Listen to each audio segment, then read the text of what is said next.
Irmãos amados, a graça e paz do nosso Senhor Jesus Cristo. Nós estamos contentes nessa noite chuvosa de estarmos na casa do Senhor. Uma semana tão especial para nós que cremos no sacrifício e na ressurreição do Senhor Jesus. E para iniciar esse trabalho de culto, nós vamos ler juntos a passagem que se encontra em Lucas 19, 28 a 40. Vamos ler responsivamente. Eu inicio com os pares e os irmãos leem os ímpares. E dito isto, prosseguiu Jesus subindo para Jerusalém. Ora, aconteceu que ao aproximar-se de Betfagé e de Betânia, junto ao Monte das Oliveiras, enviou 2 de seus discípulos, dizendo-lhes: Ide à aldeia fronteira, e ali, ao entrardes, achareis preso um jumentinho que jamais homem algum montou. Soltai-o e trazei-o. Se alguém vos perguntar por que o soltais, respondereis assim: porque o Senhor precisa dele. E indo os que foram mandados, acharam segundo lhes dissera Jesus. Quando eles estavam soltando o jumentinho, seus donos lhes disseram: por que o soltais? Responderam: porque o Senhor precisa dele. Então o trouxeram e, pondo as suas vestes sobre ele, ajudaram Jesus a montar. Indo ele, estendiam no caminho as suas vestes. E quando se aproximava da descida do Monte das Oliveiras, toda a multidão dos discípulos passou, jubilosa, a louvar a Deus em alta voz, por todos os milagres que tinham visto, dizendo: Bendito é o Rei que vem em nome do Senhor, paz no céu e glória nas maiores alturas. Ora, alguns dos fariseus lhe disseram em meio à multidão: Mestre, repreende os teus discípulos. Mas ele lhes respondeu: Asseguro-vos que se eles se calarem, as próprias pedras clamarão. Vamos cantar agora juntos o hino sob número 51, Cristo Coroado.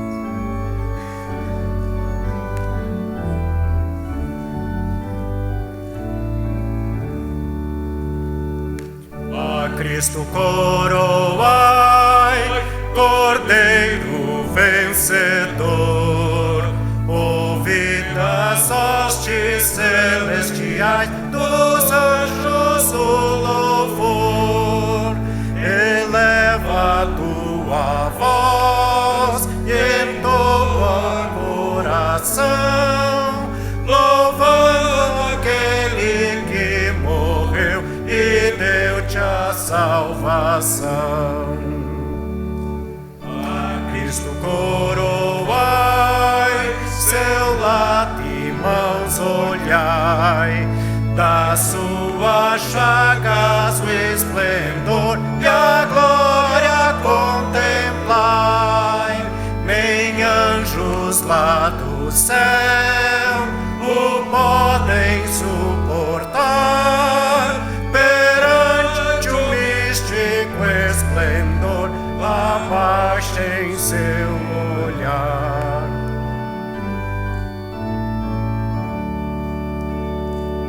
A Cristo coroai, a vida nos doou, e a fim de dar-nos salvação, da tumba triunfou.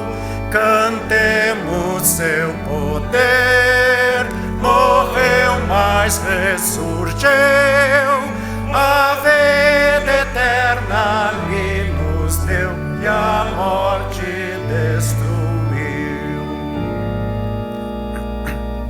A Cristo coroai, das eras do Senhor, do dos mundos e astros da amplidão, eterno Criador, ao grande Redentor que nos deu salvação, eternamente tributai louvor e adoração. Oremos juntos, irmãos. Senhor, nós te tributamos toda a honra, toda a glória e todo o louvor. Nós queremos dizer, ó Pai, que nós te amamos, Senhor Deus. Queremos dizer que nós reconhecemos o teu amor por nós, que se manifestou de forma tão profunda através do sacrifício do teu Filho Jesus.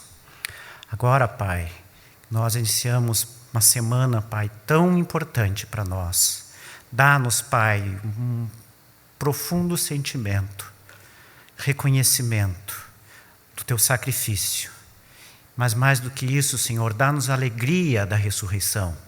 Permite, Senhor Deus, que nós possamos saber que o nosso único caminho verdadeiro, a nossa única solução para a nossa vida é o reconhecimento do sacrifício do Senhor Jesus. Lava-nos e purifica-nos com o sangue do Cordeiro, porque nós cremos num Deus purificador e santificador. Agora, Pai, aceita o nosso culto, Senhor Deus. Nós somos imperfeitos, mas sabemos, ó Pai, que através do Teu Filho, a nossa mensagem chega e a nossa adoração chega até a Ti, de forma agradável. Por favor, Senhor Deus, nós pedimos pela Tua misericórdia sobre a Tua igreja. Dirige, Pai, as nossas mentes e os nossos corações em direção ao louvor a Ti, em nome de Jesus. Amém. Amém.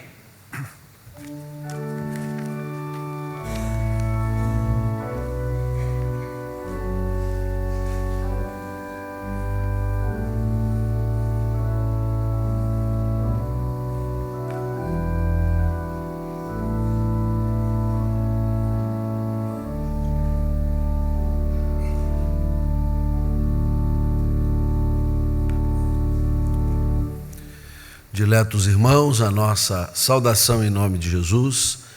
Sois bem-vindos à casa do Pai, este anoitecer chuvoso, bem a chuvinha típica de Curitiba para homenageá-la no dia do seu aniversário, né? Imaginou passar o aniversário de Curitiba sem chuva? Não estava certo, né? Mas, como os crentes não são feitos de açúcar, não tem problema, a gente pode vir para o culto, que a gente não vai melar, né?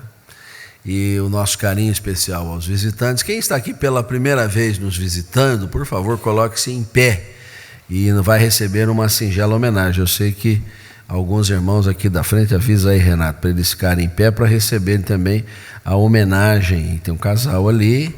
Aqui na frente, meus irmãos diáconos, tem bastante gente. Venho aqui para receber esses irmãos.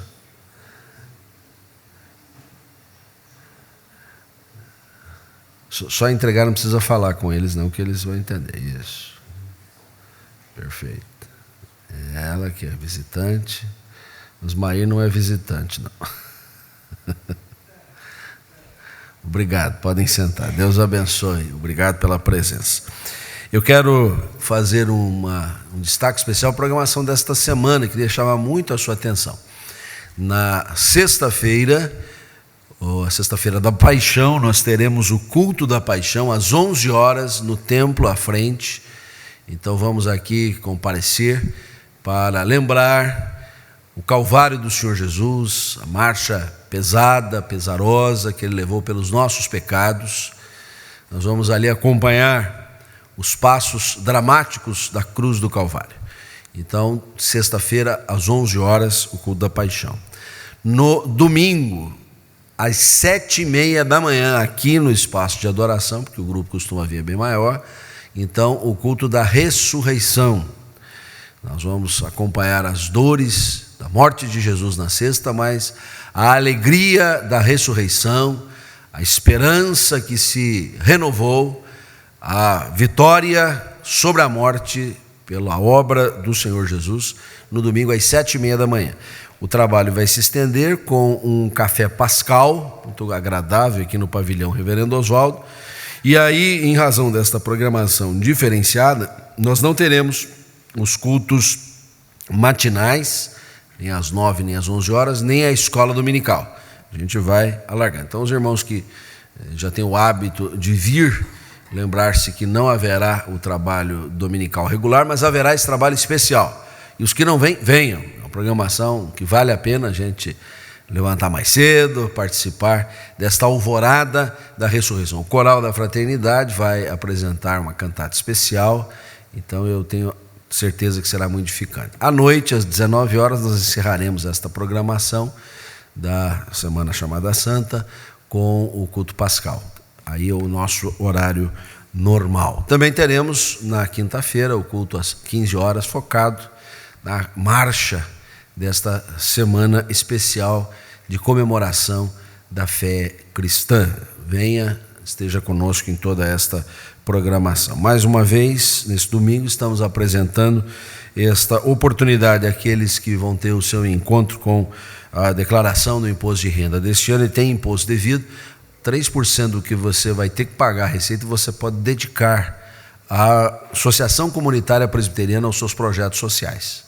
Então não é um pagamento a mais que você faz, é um pagamento que você direciona. É uma oportunidade maravilhosa que o governo nos dá, talvez das poucas, né? A gente diz, eu quero que vá para isso, que eu quero abençoar esse trabalho. As informações estão aqui, qualquer dúvida, você procura o nosso pessoal da Associação Comunitária, que sempre está aí para orientar você. As demais informações estão constando no boletim, mas há uma especial que eu quero chamar a sua atenção. Nosso colega, reverendo Carlos Orlando Júnior, entrega para a comunidade, nesse domingo, o livro O Sonho Não Acabou, cujo tema é a esperança da ressurreição. Então, na Semana Santa, semana que vai culminar com um novo alvorecer da esperança, ele nos brinda com esse escrito, o trabalho da sua lavra, que com certeza fará muito bem ao seu coração, na sua leitura, mas também é uma oportunidade de você dar de presente a outros. Então, compra o seu, ele vai estar no final do culto para autografar ali, e você leva outros para presentear, presentear um amigo, um parente, um vizinho, um colega. Aqui está um bom presente de Páscoa, né? Com certeza é um presente pascal que não engorda, não vai dar problema aí intestinal em você, né? É um chocolate bem mais gostoso que o reverendo está nos trazendo.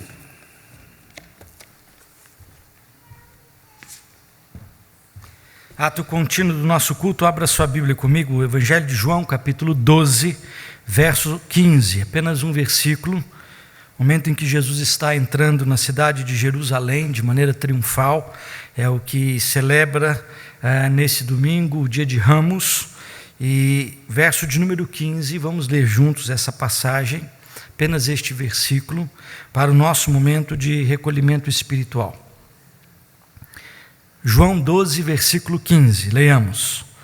Não temas, filha de Sião, eis que o teu rei vem aí, montado em um filho de jumenta. Não temas. Era uma semana que pré-anunciava momentos bastante adversos. Jesus sabia muito bem do que estava para acontecer. Ele tentou avisar os seus discípulos, e os versículos de baixo, 16 e 17, apontam o fato que os discípulos de Jesus não tiveram a menor ideia do que é que ele estava dizendo, até que ele, ressurreto, lhes aparece. O Espírito, então, faz com que eles se lembrem dessas palavras e eles entendam o fato de que naquela semana, a palavra de Jesus, não temas, pré-anunciava uma semana difícil, adversa, uma semana de traição, uma semana onde ele estaria sozinho, todos os demais o abandonariam, seria uma semana muito difícil. E Jesus diz, não temas. Eu queria nesse instante convidá-lo a um momento de oração. Às vezes nós passamos por lutas, por situações de enfermidade, outras decisões na vida, situações de ordem familiar, profissional, pessoal. É um tempo de nós confiarmos no cuidado do Senhor. Não temas, eu estou contigo. Não temas, o teu rei vem, aquele que governa. Rei é símbolo de governança. é aquele que governa sobre terra e céu. Confiemos nele. Estribados nessa confiança, busquemos a face do Senhor, em oração silenciosa.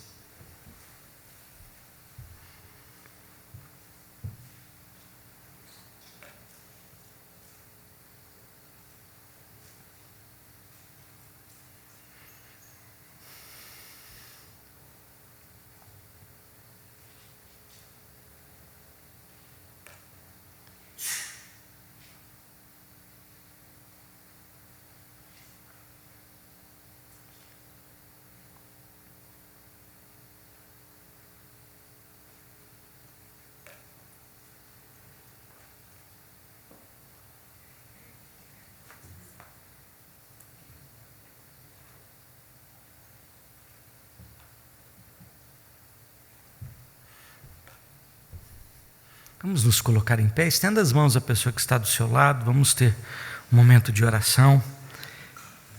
Ó Senhor, Senhor nosso, nós estamos reunidos aqui nessa noite para buscarmos a Tua face.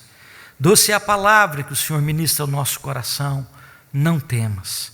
Quando nós perdemos de vista, Senhor, que Tu estás vivo, ressurreto, qualquer coisa nos infunde medo, nos infunde temeridades, nos traz preocupações, gera em corações, ó Deus, ansiedade, inquietações.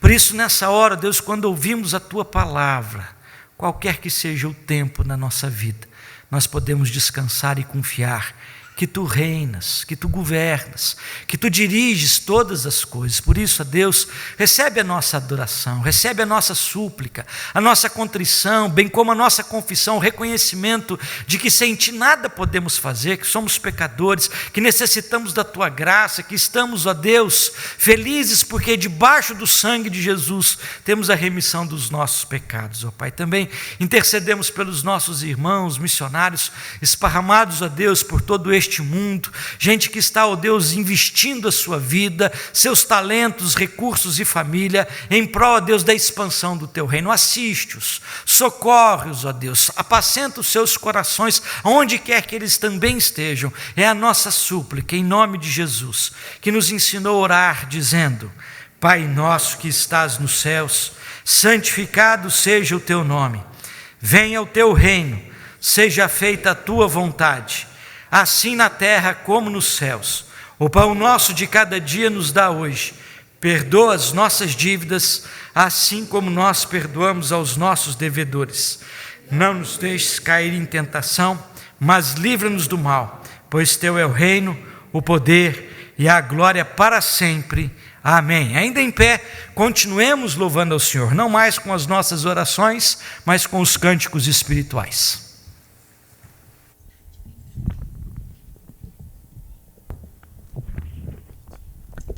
Boa noite, irmãos.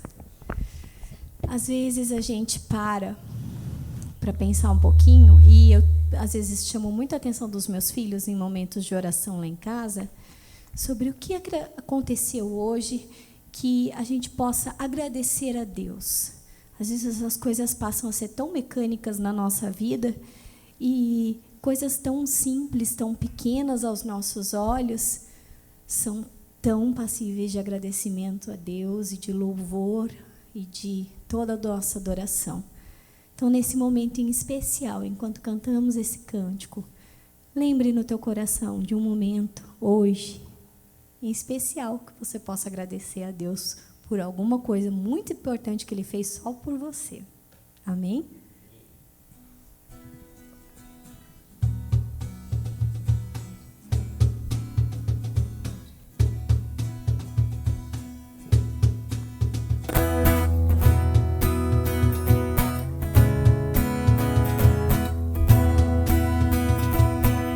Eu te agradeço, Deus, por se lembrar de mim, e pelo seu favor é o que me faz crescer.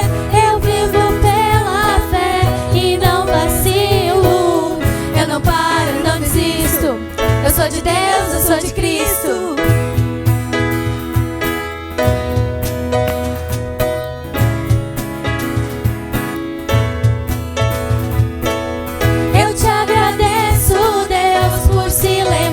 De mim, e pelo seu favor é o que me faz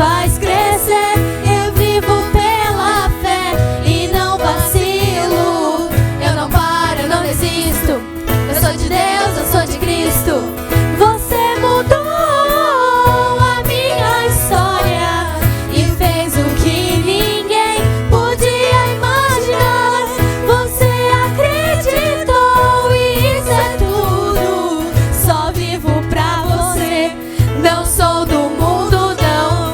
A honra, a glória, a força e o louvor a Deus e o levantar das minhas mãos é pra dizer que te pertenço, Deus.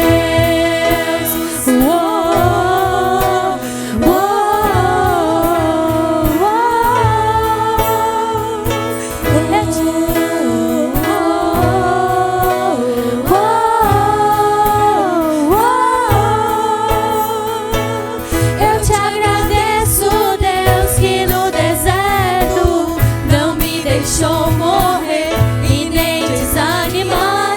E como aquela mãe que não desiste, você não se esqueceu, você insiste.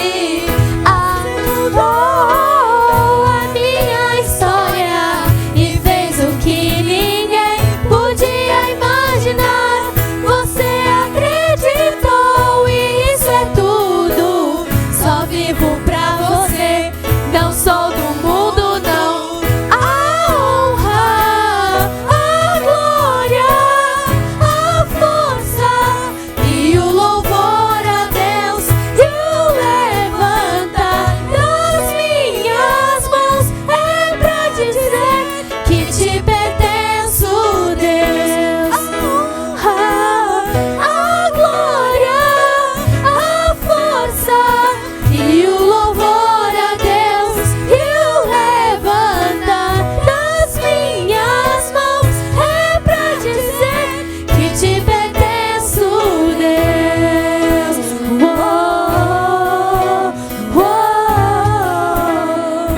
Que te pertenço, Deus.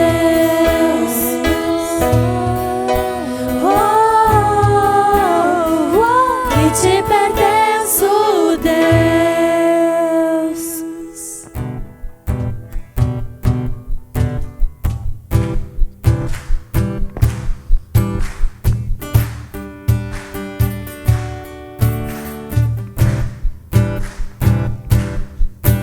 A tua cruz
Amém, irmãos, podem sentar. Histórico esse momento, hein? Se você não reparou, a meninada está tocando, algumas pela primeira vez. Nosso departamento de adolescentes, no 5º domingo à noite, é a oportunidade que é concedida a eles também de crescerem. Tenho certeza que daqui a alguns 10 anos você ainda vivo e eu também. Vamos olhar para essas meninas cantando assim, falar assim, eu lembro a primeira vez que vocês tocaram no culto de domingo. Isso é fantástico. A gente viveu isso em São Paulo, numa igreja com a irmã, e 10 anos depois aquela meninada de 12, 13 anos, com 22, 23, fazendo o louvor na casa do Senhor. Louvado seja Deus. Abra sua Bíblia, Marcos 11, de 1 a 3, eu quero ler o texto, no boletim está apenas os versos 2 e 3, mas eu quero ler do verso 1 ao verso 13, ele diz exatamente assim: quando se aproximavam de Jerusalém, de Betfagé e Betânia, junto ao Monte das Oliveiras, enviou Jesus 2 dos seus discípulos, e disse-lhes: ide à aldeia que aí está diante de vós, e logo ao entrar achareis preso um jumentinho, o qual ainda ninguém montou, desprendei-o e trazei-o. Se alguém vos perguntar por que fazeis isso, respondei: o Senhor precisa dele, e logo o mandará de volta para aqui. Momento de consagração das nossas ofertas, dos nossos dízimos, das nossas contribuições, e a palavra é: Deus, será que precisa de alguma coisa? Será que Deus precisa de alguma coisa? A Bíblia diz que Deus é o dono do ouro, Deus é o dono da prata, Deus é o poderoso para fazer os céus e a terra, conquanto nós encontramos no texto Jesus dizendo para os discípulos: se alguém perguntar, e dizei, o Senhor precisa dele. Isso traz para a gente uma percepção de mordomia. O animal estava concedido àquele proprietário como mordomo. Como na nossa vida também os recursos, nós não somos dono absolutamente de nada, nós não trazemos nada para este mundo e nós não levamos nada deste mundo. O ano passado a temática anual foi a respeito de mordomia. Nós somos mordomos de Deus. Deus nos concede vida, Deus nos concede filhos, Deus nos concede saúde, Deus nos concede recursos. E todas estas coisas estão ao serviço do Senhor para quando Ele precisar. Assim é que a gente entende o texto. A percepção de que todas as coisas pertencem ao Senhor estão a nosso dispor como mordomos que somos do Deus eterno. Por isso, você que separou os seus recursos, a sua oferta, a sua contribuição voluntária, generosa, você está agora convidado a participar, a investir e a contribuir, porque também a obra do Senhor precisa deles. Os diáconos estarão recolhendo os dízimos e as ofertas, enquanto entoamos o hino de número 55. Cantai alegremente, mesmo assentados, contribuamos em louvor ao Senhor.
As crianças podem vir à frente.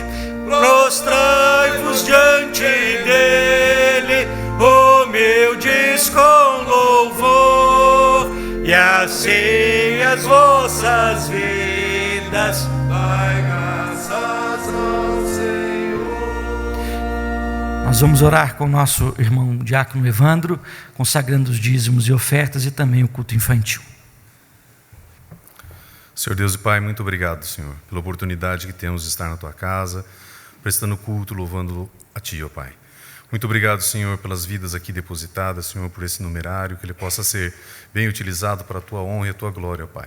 Te peço também que o Senhor esteja, Senhor, com as crianças, agora no culto que eles irão ter, em palavras especiais para eles, que possa estar sendo semeado, Senhor, no coração deles, a Tua palavra, que ela possa germinar, Senhor, e vir a dar frutos. Também te peço agora, Senhor, as Tuas bênçãos sobre o pastor, que irá nos trazer a mensagem, Senhor, que ela possa vir de Ti, ó Pai. Em nome de Cristo Jesus. Amém.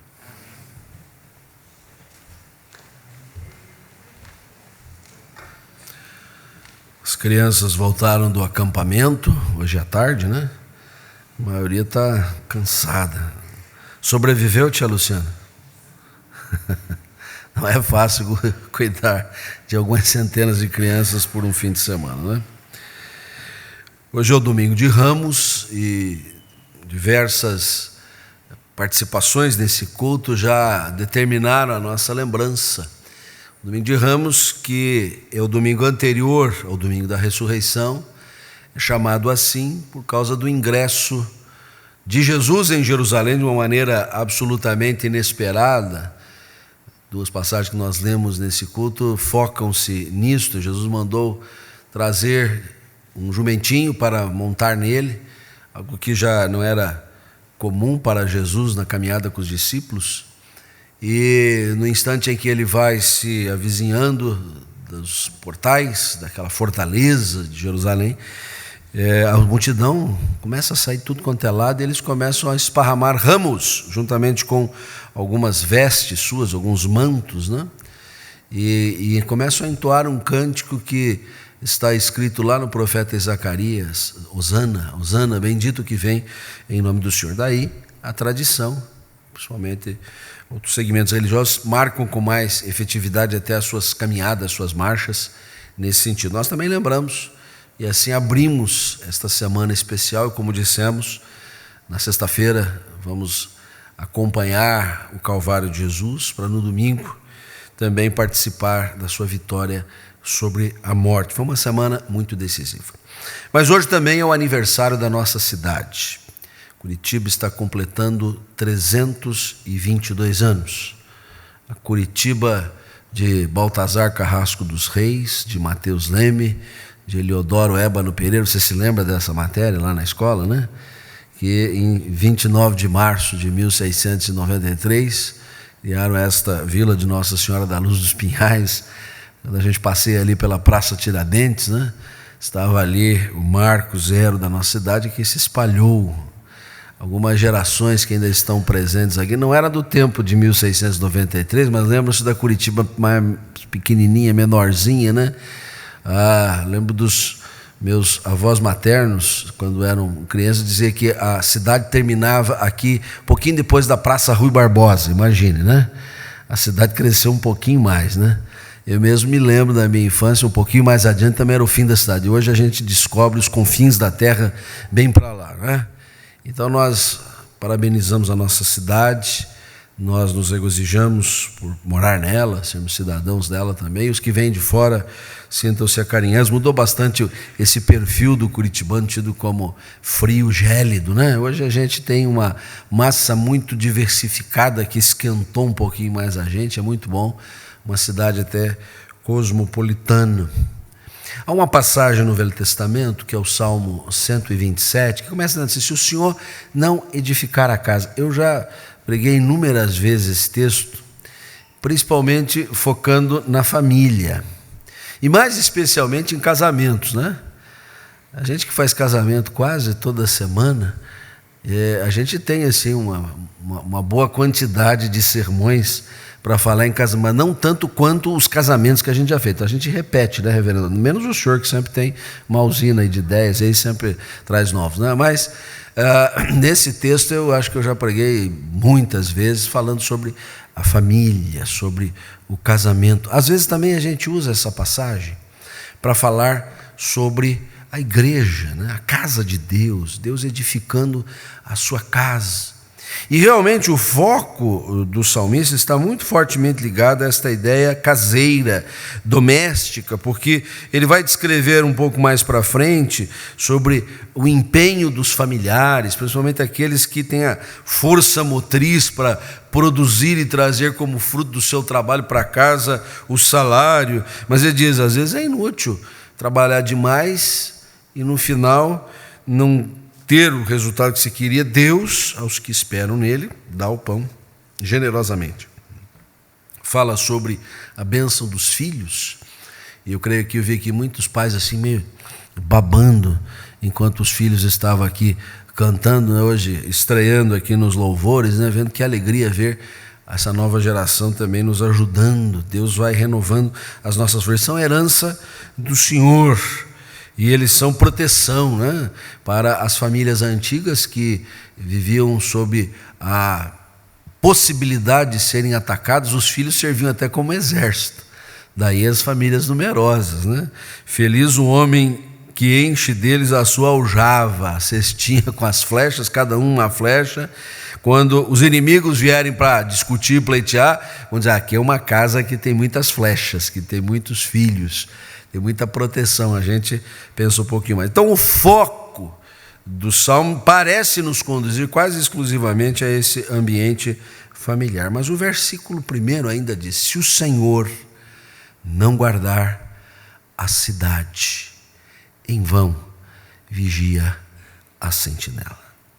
O texto nos dá a possibilidade de pensar também sobre a guarida, a proteção, a segurança, a guarda que o Senhor oferece à cidade, a nossa cidade, a cidade aniversariante hoje, tantas outras, a cidade protegida pelo Senhor. É justamente disso que eu gostaria de falar à luz deste Salmo 127, para homenagear a nossa cidade e nos trazer algumas reflexões importantes acerca do trato de Deus com a cidade. Hoje há uma linha de estudos, principalmente missiológicos, na direção do envolvimento da fé, da doutrina, da proclamação com o ambiente citadino, com a vida das cidades.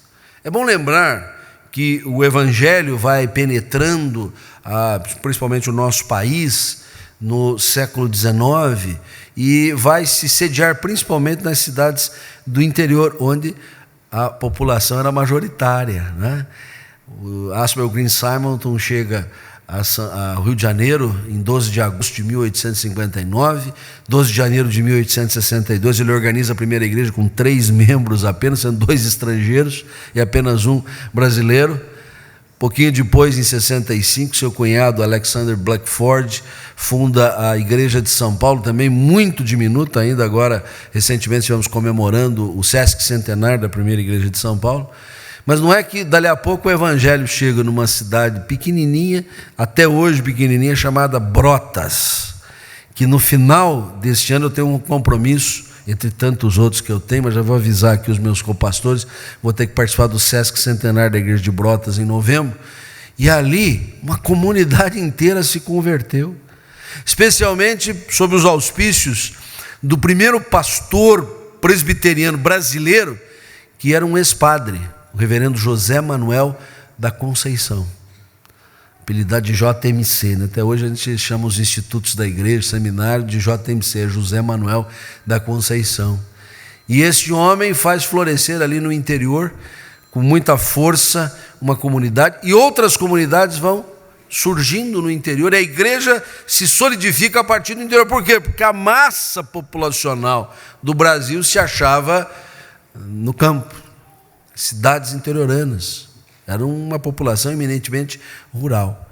A migração começa a acontecer já nos primórdios do século XX, com a força da industrialização, e os grandes centros começam a se formar. E hoje, então, a gente até faz um grande mea-culpa de não se aperceber desse fluxo para as grandes cidades, onde também nós deveríamos estar servindo com o Evangelho. E aqui há muitas pessoas que vieram do interior e a gente procura acolher, juntar, né, para formarem a comunidade. Então, hoje é uma preocupação muito grande com esta linha de reflexão missiológica. Como é que a gente evangeliza as massas urbanas? As pessoas que vivem esta correria, esta insensatez que é a vida da cidade. Esta gente fica horas no trânsito maluco. Essas pessoas que não têm tempo para nada. É do trabalho para a escola, é da escola para o trabalho, é o lufa-lufa. Mas o Evangelho também foi feito para essa gente. O Evangelho não é apenas uma mensagem para o homem do campo, é para o homem da cidade. Por isso, eu creio que Salomão, que compôs este salmo, ele nos ajuda a refletir acerca do envolvimento do Senhor Deus com a cidade, e ele nos deixa esse legado: o Senhor guarda a cidade, porque se o Senhor não guardar a cidade, em vão vigia a sentinela, em vão trabalha o operário, em vão administra o empreendedor, em vão ministra suas aulas o professor, em vão dá consulta ao médico, em vão cuida este ou aquele outro do seu mistério, em vão o pastor prega, a ovelha recebe a palavra de Deus, mas porque o Senhor guarda a cidade.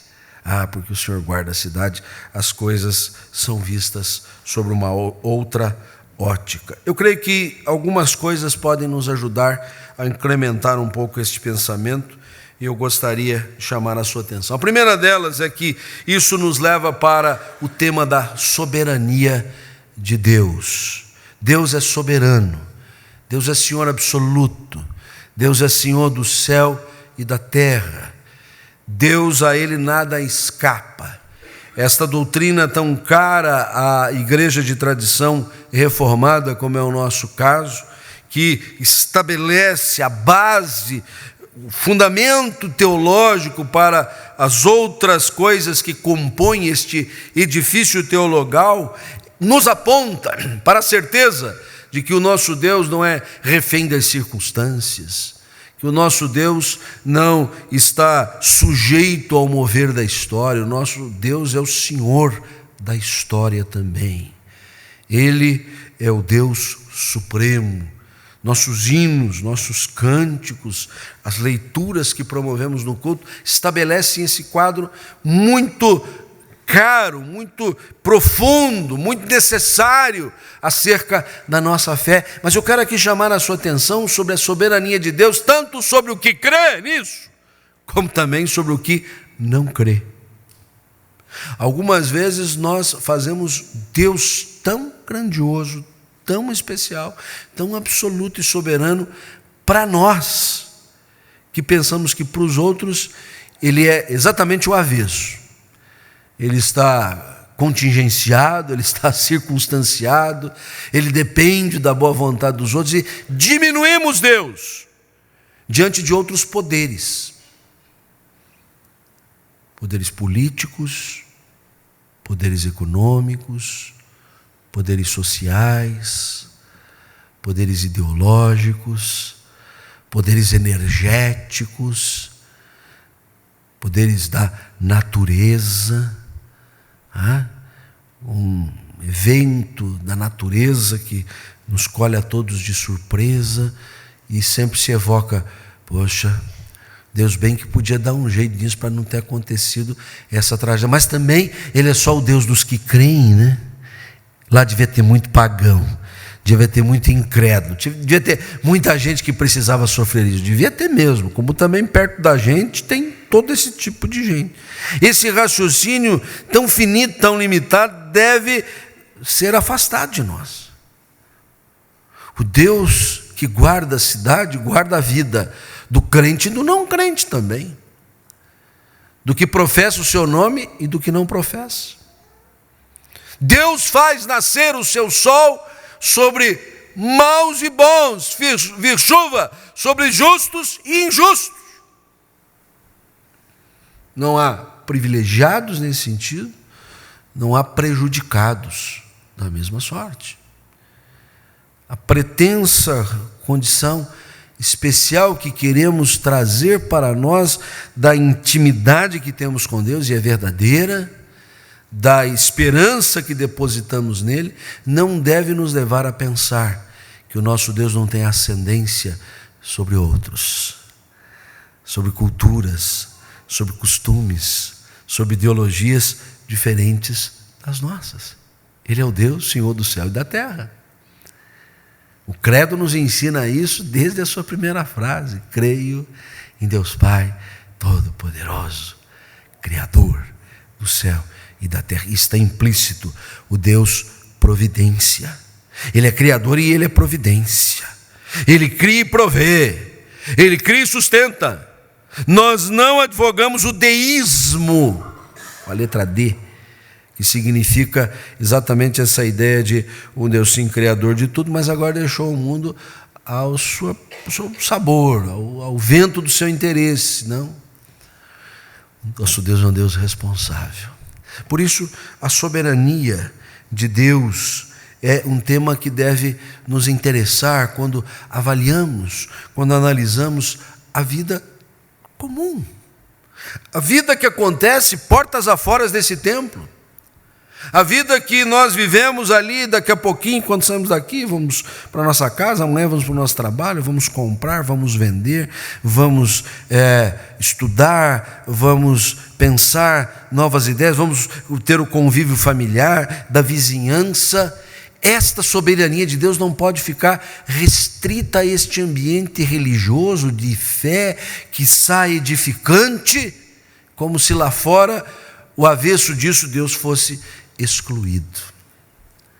O Deus em que cremos é Deus também daqueles que nele não creem, não provam da sua bondade, da sua graça, da sua salvação, rejeitam-no, inclusive, mas ele ainda continua sendo soberano. Por isso a palavra de Deus nos deixa inúmeras recomendações sobre o nosso trato com aqueles que não creem em Deus. Somos instados até mesmo a orar por eles, né? Orar pelos que nos perseguem. É dentro da visão da soberania de Deus. Se não fosse isso, a gente não ia orar jamais, né? Vamos convir, né? Orar por alguém que está me fazendo mal, alguém que está falando mal de mim, alguém que me calunia. Ó Deus, Senhor, o Senhor mandou. Talvez até porque Deus tem propósito na vida daquele para trazê-lo à fé, né? A tua oração, a tua intercessão, a tua súplica por alguém que exatamente é teu inimigo. Você não é dele, mas ele é seu. Pode trazer aquela pessoa ao conhecimento da verdade. Pode impactar. Deus pode fazer isso porque Ele é soberano. Nosso Deus não está hermeticamente fechado a esse nosso ambiente. Ele é Senhor do céu e da terra. Nossa oração em prol dos governantes, das autoridades constituídas. Orar pelas autoridades não significa avalizar o que elas estão fazendo. Ao contrário, às vezes nós temos que orar pedindo misericórdia pelas autoridades e por nós. Parece ser o caso muito do nosso Brasil hoje. Mas orar, esse é o nosso dever. Essa é a nossa missão precípua. Sem sermos impedidos de exercer a nossa cidadania plena, de participarmos do que quer que seja, de manifestarmos a nossa indignação, orar antes. Eu estou dizendo orar antes. Porque é a Bíblia que diz isso, sou eu. Está lá, a segunda carta de Paulo a Timóteo, antes de tudo, exorto-vos a orardes pelas autoridades, antes de tudo. dentro desse contexto da soberania de Deus. Um Deus todo-poderoso, um Deus absolutamente soberano em toda a sua essência. Mas esta passagem, que nos coloca as coisas nesses termos, dizendo que o Senhor guarda a cidade, nos ensina não só acerca da soberania de Deus, mas também da vulnerabilidade do homem. Deus é Senhor, mas em segundo lugar nós aprendemos que o homem é extremamente suscetível, vulnerável. Pode virar aí, Rafael, isso, esperta aí. A vulnerabilidade do homem, o que nos coloca exatamente na mais absoluta dependência do Senhor. Nós dependemos completamente do Senhor. O texto vai dizendo na sua sequência, e como eu disse, nós aplicamos isso muito dentro da visão meramente familiar, doméstica, mas ela se distende para esta outra realidade mais ampla da cidade, que o homem muitas vezes no seu corre-corre, no seu lufa-lufa, não consegue êxito nenhum. Aos seus amados Deus dá enquanto descansam, dormem. Não há um convite aqui à indolência, não há uma convocação ao laissez-faire. Vamos deixar como está para ver como é que fica.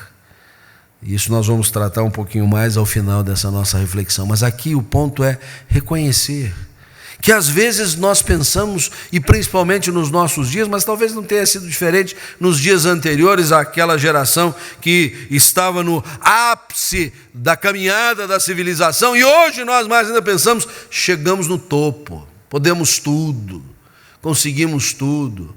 Ao toque de um dedo, nós conhecemos o mundo, as imagens, falamos com as pessoas ou trocamos palavras. Tudo tão fácil, tudo tão à mão. Nós vamos nos sentindo assim, absolutamente autossuficientes. E perdemos a noção da nossa vulnerabilidade. Está perigoso, está difícil viver nas cidades, não é mesmo? As cidades se tornaram uma máquina de matar gente. E isso não tem hora, lógico, algumas horas são mais propícias para isso. Mas de vez em quando a gente vê uma bala perdida numa cidade como Curitiba, tida como de alto nível, no meio de uma tarde ensolarada. Não é? E no centro da cidade. Não é numa periferia, não é no meio da madrugada, não é sob os auspícios de uma classe social que resolve tudo na bala. É assim. E se isso acontece aqui conosco, acontece em outros estratos pelo país e pelo mundo afora. E parece que até estas realidades estão já comuns, que aparecem no noticiário, algumas delas nos alcançam muito pertinho de nós, né? Porque uma coisa, a notícia dada lá distante, mas dali a pouco a gente vê, aconteceu ali na esquina, aconteceu com um conhecido nosso, aconteceu com um familiar nosso, aconteceu dentro da nossa casa. Mesmo assim, nós não nos apercebemos da nossa vulnerabilidade. Continuamos pensando que nós também somos todo-poderosos. Perdemos de vista a soberania de Deus. Queremos galgar a esse degrau que a Deus pertence. Não só não nos submetemos à soberania de Deus, como invertemos o jogo. É conosco. Depende da gente. E este salmo nos alerta para reconhecer a nossa finitude, a nossa limitação, a nossa precariedade. Podemos muito menos do que a gente imagina por nós mesmos, pela nossa competência, pela nossa possibilidade. Olhem, quem escreve isso é o rei Salomão. Este homem cujo poderio era incomparável. As pessoas vinham de longe para conhecer a sua riqueza, a sua sabedoria, que ele pediu a Deus e ganhou junto à riqueza de troco, né? Um homem felicíssimo, né? Um homem que tinha tudo e mais um pouco, principalmente mulheres, né? Isso não lhe faltava, né? E eu não quero aqui associar isso com o que eu estou comentando agora, que não adianta ter riqueza e ter muita sabedoria. Se tem muita mulher, parece que elas consomem toda a nossa riqueza e a nossa sabedoria. Não é nenhuma ligação uma coisa com a outra, por favor, não me interprete. Mas a nós basta termos aquela que o Senhor nos deu e vice-versa, né? E está muito bom. E Deus nos dê muita sabedoria e também, se aprover a Ele, nos dar recursos para servirmos até ao seu reino. Mas Salomão, que tinha toda esta capacidade à sua mão, ele disse: se o Senhor não construir a casa, se o Senhor não guardar a cidade, nós somos vulneráveis, nós somos precários. Todo esse recurso escapa pelo vão dos nossos dedos com a mão fechada. Tudo que nós dispomos vai virar pó, vai evaporar. Não vai ficar nada, não vai ficar pedra sobre pedra. Às vezes a gente vê histórias muito recentes sobre isso, de impérios econômicos que foram construídos assim, meteoricamente, e também se despencaram. Uma figura no Brasil recente tem sido a prova desta realidade, mas tantos outros que, se não foi tão rápido nem o crescimento e o decréscimo, também aconteceu coisa semelhante. Vulnerabilidade do homem, o que nos leva a depender do Senhor totalmente, não é parcialmente. Esse é o desafio da fé cristã. Estou aqui me dirigindo para um auditório seleto de pessoas crentes, de pessoas que temem a Deus, de pessoas que adoram a Deus, de pessoas que querem servir a Deus. Mas quantas vezes nós nos lançamos aos braços do Senhor parcialmente? A gente confia uma área ao Senhor. A gente espera no Senhor nisto. A gente quer mesmo que o Senhor intervenha naquilo, mas algumas áreas nós reservamos para nós. Talvez por duas razões. A primeira delas é porque é algo que a gente imagina que pode fazer por conta e risco. Não, isso aqui não vai incomodar Deus, isso aqui eu resolvo, já tenho um know-how, uma expertise, uma experiência que não preciso de Deus. Soberba. A outra é porque talvez seja uma área em que há pecado na nossa vida, em que nós queremos acobertar o pecado, em que nós não queremos deixar o pecado, em que nós não queremos que Deus adentre para, com a sua luz, alumiar toda a nossa realidade e dizer: precisa mudar isso aqui. Então a gente faz uma reserva. Eu quero chamar a sua atenção para o que está descrito na tela: totalmente. Totalmente. Esse é o desafio da nossa vida em cidade, da nossa vida em coletividade, da nossa vida nesta cidade, onde estudamos, onde trabalhamos, onde convivemos. A gente não é uma ilha isolada, a gente tropeça uns nos outros, e isso não acontece apenas nesse âmbito da comunidade, onde nós já temos tantas coisas para se resolver, isso se estende para tudo mais. Eu inúmeras vezes tenho dito: o crente tem que dar o seu depoimento, o seu testemunho no ambiente que vive, na vizinhança, no trabalho, na escola, na convivência com essas pessoas. E ali talvez a gente passe muito mais tempo do que aqui neste ambiente. Então a nossa fé não é para ser provada, experimentada aqui, com hora marcada, com tempo para começar e para terminar. É o tempo todo na nossa vida. Por isso, o reconhecimento da nossa finitude, da nossa vulnerabilidade, de a qualquer situação a gente sucumbir, a gente se lança totalmente, confiantemente no Senhor. Exige vigilância, exige atenção, para que a gente possa se aperceber ao primeiro sinal de que nós vamos tomar de novo para nós dizer: Senhor, desculpe, deixa aí, estou confiando no Senhor, estou esperando no Senhor. Vigilância 24 horas por dia, de confiar totalmente ao Senhor. Se o Senhor não guardar a cidade, em vão vigia a sentinela. O Senhor guarda a cidade, porque Ele é Deus soberano. E Ele guarda mais ainda a cidade, e os seus habitantes, especialmente quando nós reconhecemos que precisamos do Senhor. Ele continua sendo o Senhor mesmo quando nós não reconhecemos a necessidade que temos dele. Mas quando a reconhecemos, ele então pode agir com absoluto desempenho e usando a nossa vida também. O que nos leva então a reconhecermos que este salmo, que é apresentado de um ponto de vista negativo, se o Senhor não edificar, se o Senhor não guardar, é inútil. É inútil, perdendo tempo. Vale dizer da perspectiva positiva, quando o Senhor edifica, quando o Senhor guarda, então não é inútil. E isso nos leva ao terceiro e último ponto, o coroamento dos nossos esforços, quando feitos no Senhor. Não há, já disse, um convite à indolência, não há uma opção para ficarmos acomodados e aboletados nas nossas confortáveis poltronas, quer aqui da igreja, quer das nossas casas, braços entrecruzados, vendo a banda passar, não fazendo nada. A vida do crente não é uma vida de dizer ao Senhor, que edifica, o Senhor faz, eu fico aqui só olhando. O Senhor edifica e nós somos cooperadores dele. Somos edifício de Deus.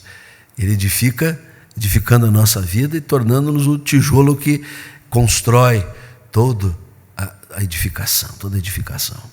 Sim, nós temos muito que trabalhar. O hino sacro entoa, vamos nós trabalhar, somos servos de Deus. Meu pai trabalha até agora e eu trabalho também, disse o Senhor Jesus, para dar exemplo. E vocês não estão trabalhando? Não estão curando enfermos? Não estão restaurando vidas? Não estão acudindo ao necessitado? Não estão empreendendo a obra de missão? Não, nós estamos fazendo. Nós devemos ser operosos. O reconhecimento da soberania de Deus e da nossa finitude, limitação, vulnerabilidade, é apenas para dizer, Senhor, toma-nos nas tuas mãos, usa-nos, porque no Senhor o nosso trabalho não é em vão. De um lado reconhecemos que de nós mesmos não temos força, não temos competência para fazer o trabalho, mas em Deus faremos proeza, diz o salmista. O Senhor quer fazer proezas por nosso intermédio. E é por isso que Jesus, já no discurso de despedida, disse, vocês farão obras maiores do que essa. Aliás, o pregador do domingo passado à noite, o reverendo José João, falou exatamente sobre esse texto. E ali ele pontuava que se Jesus andou por 3 anos e meio com os seus discípulos, e um grupo mais chegado, então é que recebeu mais ensinamento, e ao final, quando Jesus foi embora, parece que havia 120 crentes. O primeiro sermão que o Pedro, que não era nem muito letrado, pregou, 3.000 pessoas se converteram. Então é garantido que a gente vai fazer mais obras do que o Senhor Jesus fez, no sentido do seu ministério terreal, mas feitas nele, feitas no Senhor, feitas sob a confiança nele, não autoconfiança, e não no nosso próprio desempenho. E aí, como cidadãos de uma cidade tão apreciada, de uma cidade conhecida hoje no mundo todo, uma cidade da qual nós nos orgulhamos, nós precisamos também reconhecer que há muito a se fazer. Fazer aqui em nosso meio, em nossa circunvizinhança, nos limites da cidade, nas cidades vizinhas, que tudo isso aqui já está conurbado. Por quê? Porque mesmo sendo uma cidade tão apreciada, é uma cidade que ainda carece do Evangelho. É uma cidade que ainda não conhece a Jesus em plenitude. É uma cidade que precisa conhecer a Cristo.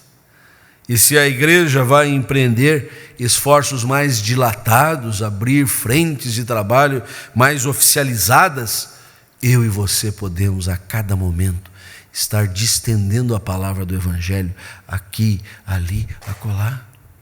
O nosso esforço para tornar Cristo conhecido de todos os curitibanos é maior do que o esforço geral, o esforço institucional, o trabalho particular, individual.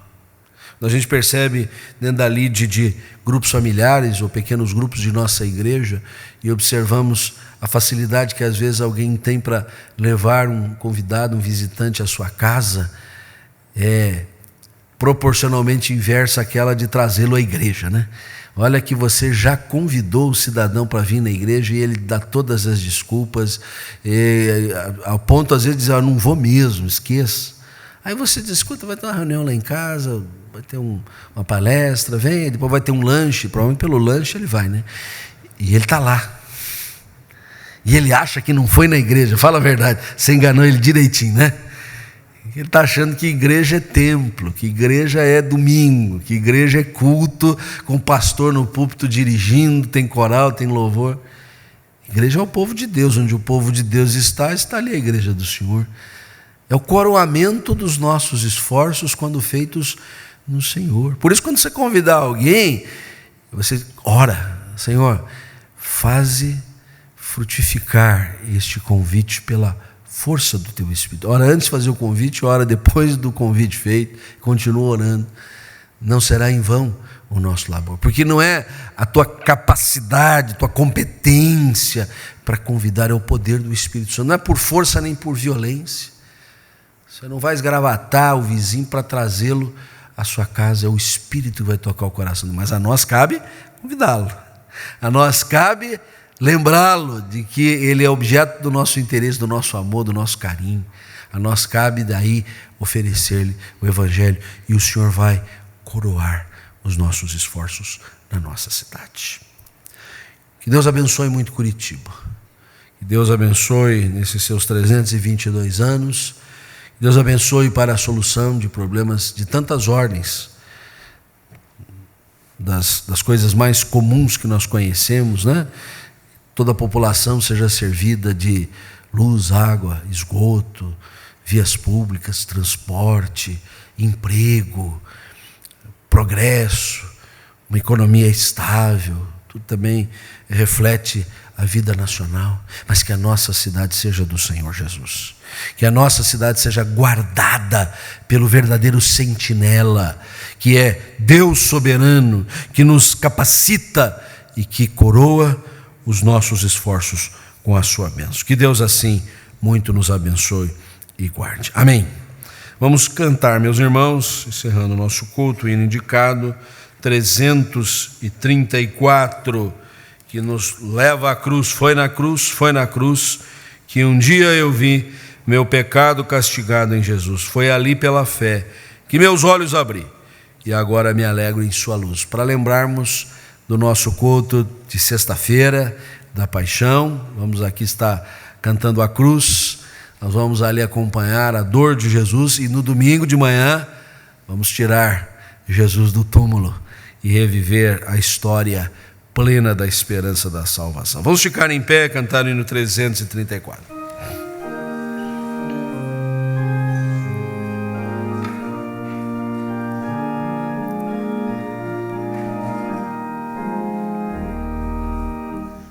Em cegueira eu andei e perdido vaguei, longe, longe do meu Salvador. Mas a glória desceu, o seu sangue verteu e salvou este pobre pecador. Foi na cruz, em um dia eu vi meu pecado castigado em Jesus. Foi ali pela fé que meus olhos abri e agora me alegro em sua luz. Já ouvia falar dessa graça sem que trouxe Cristo Jesus, mas eu surdo me fiz, converter-me não quis ao Senhor que por mim morreu na cruz. Foi na cruz que um dia eu vi meu pecado castigado em Jesus. Foi ali pela fé que meus olhos abri, e agora me alegro em sua luz.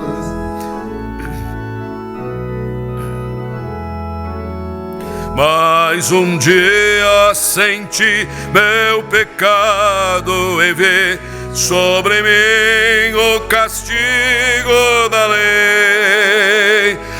Apressado fugi, em Jesus me escondi, e abrigo seguro nele achei. Foi na cruz que um dia eu vi meu pecado castigado em Jesus.